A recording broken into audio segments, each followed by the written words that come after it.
But in the meantime, we were interrupted by the interview of Magnus. Can you finish your story, Judith? Yeah, that once I played against Magnus, it was somewhere early 2010, 11, something like that.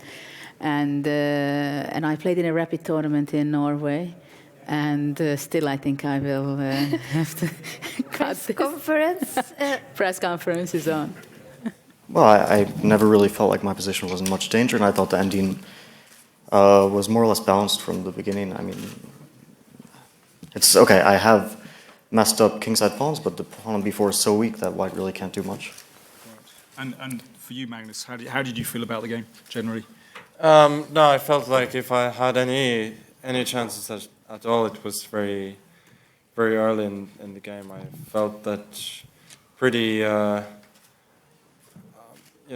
quickly in the middle game it was turning towards the draw, and as Fabi said, it looks a little bit better for white, but realistically there's just nothing. Yeah, I mean, I was wondering in this position, just pushing through with b5. I mean, did you just not think that this was enough to go for? No, I mean, I spent a lot of time here, so that's obviously what I was considering, but it didn't seem to work very well for me. Yeah. Okay, fair enough. So I mean, when I'm allowing bishop d7, I'm basically, it's half of a draw, for instance. And after that, the position is very dry and very equal. But I didn't see what to do. Fair enough. Okay, let's throw it open to questions. So as usual, if you want to say who you are and who you're working for, and let's get a question here straight away, Anatol. Anatol Wituch, The Standard, Austria. A question to Mr. Carlsen. Could you maybe say some words about this mysterious rook move, rook e1, as it was labeled by some? What was the idea of that and why you played it?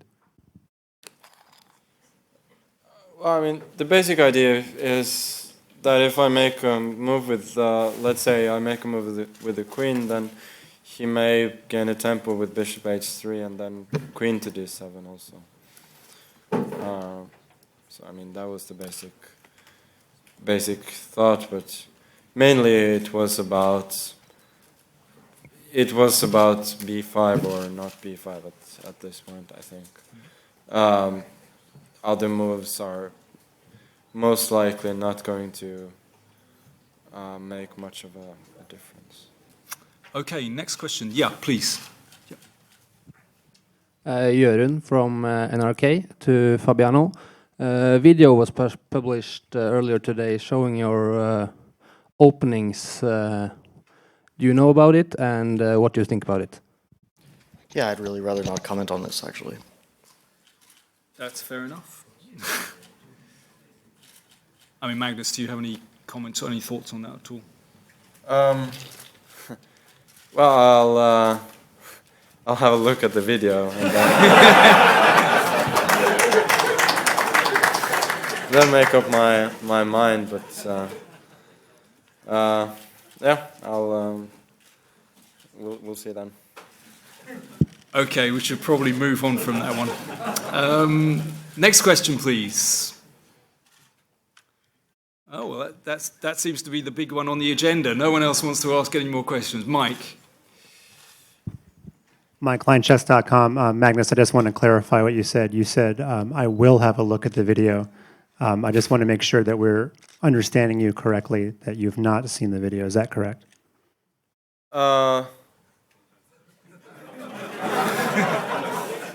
No, I can truthfully say that I haven't seen the video, but I'm aware of its existence. Or its existence. I don't think it is anymore. But, yeah, I mean, we should just to explain what this is. As I understand it, there was a video posted from the St. Louis Chess Club. I hope this doesn't embarrass you too much, Fabiano, where a certain amount of preparation was filmed, and I think it was a little bit indiscreet, but the post has since been taken down. That's just to fill you all in on what's that. So any more questions? Come on then, at the back there. Can we get a mic to you, please? Hang on, a mic is on its way.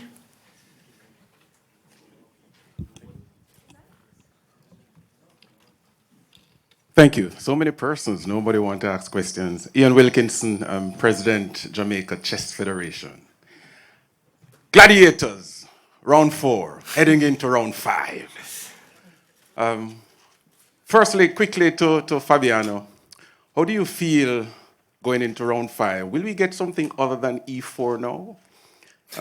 Yeah, for a change? I think Magnus is getting a little comfortable. Perhaps we need a shot to the gut, to the solar plexus, perhaps. That's first question. And also to Magnus, you seem to be much more comfortable after, that's also just my impression of you after this game. Sitting in your chair, relaxing, and so on and so forth. By the way, I was going to tell you not to answer that question about the video, but since I'm not your lawyer, I couldn't say it. But I think the further the match goes, you seem to be more comfortable. Do you feel more comfortable? Or is it Fabiano you think should be more comfortable? Well, I'll tell you what, I can't even remember your first question now, but it was great. No more E4 from Fabiano. Oh, that's right, okay. Well, I don't know. It's probably going to be another no comment, I guess. Fabi, anything to say on that? Yeah, I guess we'll see next game. Well, yes, see next game, yeah. I can't remember. What was the question? Yeah, about being comfortable. No, I think this particular game is not the one that gets your heart racing. So I think that's the main reason, that there's no particular reason to be agitated after this game, and that's why we appear to be calm. But okay, this is the nature of match chess, of course, that one has to see the thing as a whole. Any more questions? We got some questions over here. From journalists would be really good. Hands go down. Yeah, okay, this gentleman here. If we get a mic up there, please.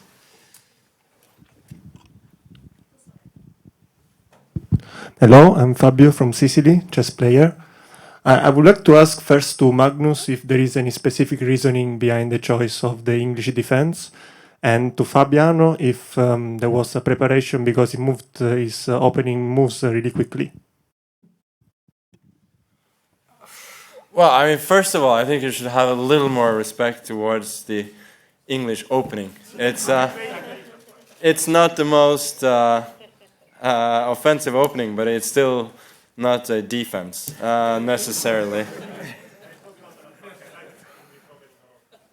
But no, there was no special significance. I mean, I am quite aware that we are currently in England, part of the United Kingdom, and the country that this particular opening is named after. But I feel like that joke is a bit used. So. Any chess reason? I think we're... Well, I mean, there must have been, right?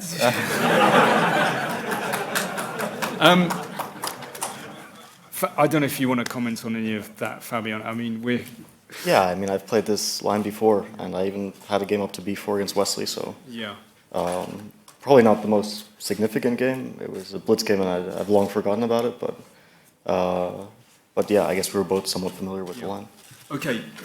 Okay, can I give a quick answer to you? It's not a question, it's a request. Round 5, blood, sweat, and tears. No more draws. Time to shine, and let's go for it. Thanks very much. Okay. Okay, could we have a question, please? That would be really nice. I'm sorry. And please, name and... Thorsten Smiel, ChessBase, Thank you. Germany.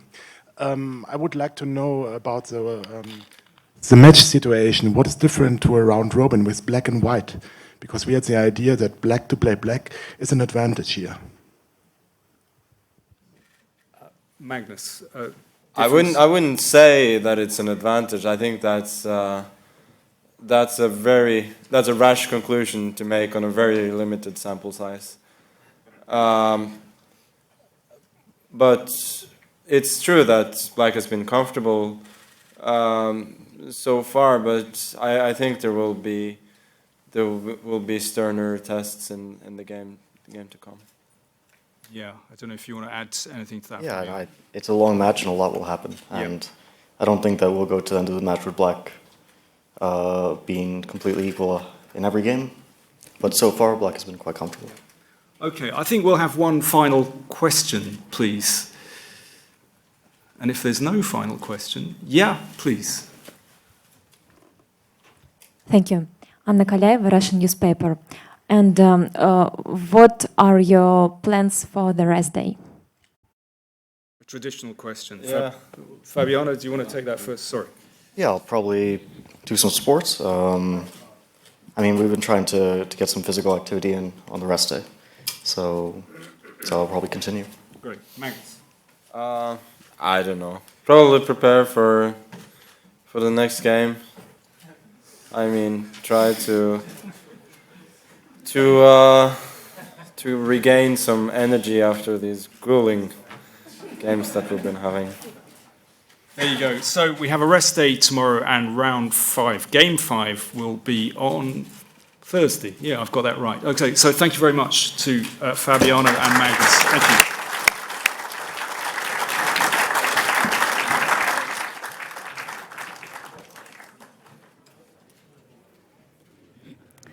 Well, I believe that up to now, today has been the shortest game, but certainly the most entertaining press conference. So we have gained something.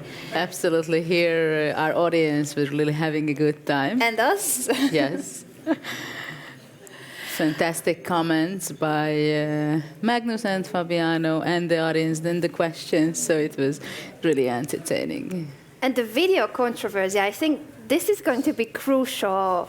What information it contains. And I was going to read out what can be seen. So, as mentioned by Daniel King, this video is gone by now, but some of the chess fans were quick to take screenshots of what was happening in the video. And what you can see is that Fabiano is preparing from a computer that lists a couple of openings in ChessBase, files that they were analyzing, and some of them says, for instance, the Fianchetto Grunfeld, couple of files with Queen's Gambit declined, several others with the Petrov defense, specific lines of the Petrov. It says Petrov, Bishop f5, Aronyan's idea, knight d7. It's very detailed information on what they might have been analyzing for the match. How do we know it's his computer? It's seen in the video. They are preparing, and his seconds are seen in the video as well. So we have known about Rustam Kasimdzhanov, but also Alejandro Ramirez, Grandmaster Alejandro Ramirez, and Grandmaster Christian Kirilla are present in the video. Christian is here, so that was not a secret, but Alejandro was not revealed before. This video shouldn't have been out, I feel like. Well, the biggest question is not about what the exact lines are hidden behind it, but the big question is how much it will affect Fabiano and his team. The fact that this is happening. So that's the huge question. So from this point of view, probably free day will be a good recovery mentally. He has one extra day to make a new repertoire and not play the lines that are listed. No, in other hand, you have to go with the flow, and what you cannot change, you cannot change. So, of course, it can also be not necessarily so much plus on the other side, because it's a big confusion, big mess, and Magnus also not necessarily ready or was ready for such an information, though he knew something about it, right? So every piece of information counts at the World Championship match. So we are going to see what happens after the free day. And once again, I'm just going to inform our live audience that Miss Judith Polgar is very kind, and she is not afraid of visitors taking selfies with her. Am I right, Judith? Yeah. Thank you so much for joining us for today. And the next game will be on Thursday, same time, same place for us. Please join us after the free day. Bye.